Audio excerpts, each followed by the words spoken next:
Today I'm joined by CAS Professor of Business and Society, Peter Fleming. He's co-author of this book entitled The End of Corporate Social Responsibility.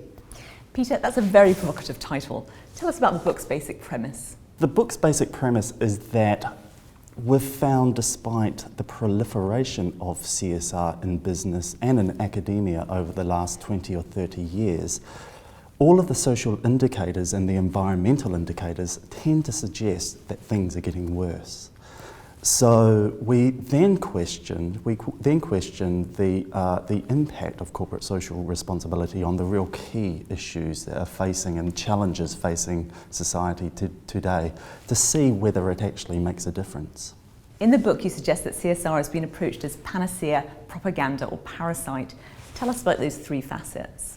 Many people approach CSR as a panacea, as a solution to all of the challenges facing business and society. And we show in our research that that's certainly not the case, that there is a lot of things that corporate social responsibility cannot do.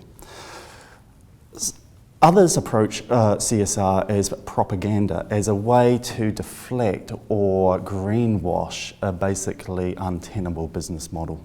And we can think of the petroleum industry, which spends a lot of money, a lot of funds on CSR. Nevertheless, the catastrophes continue. The third approach sees CSR not necessarily as something reactive, but a way of extending an untenable business model. So we might think of a large multinational food company starting a fair trade brand, a fair trade product, without really thinking about changing their basic unethical business model, but simply to cash in on the CSR kudos at the same time. You talk about CSR entering a crisis. Tell us about that. CSR is in a crisis at the moment because no one believes in it. Consumers see through it. The general public's very cynical, very sceptical about the relevance and the impact of CSR. Good in theory never translates into practice.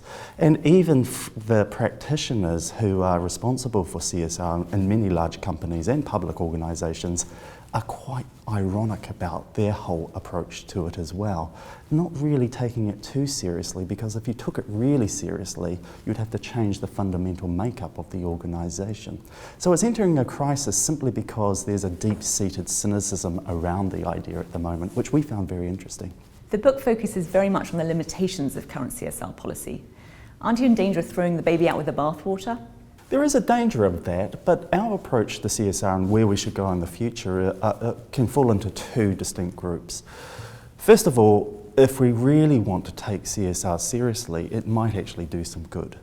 We might actually solve some of the problems and challenges that we're facing at the moment in society.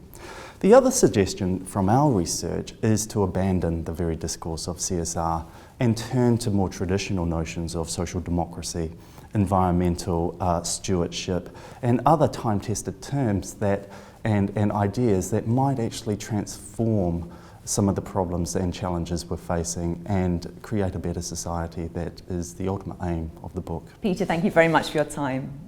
Thank you.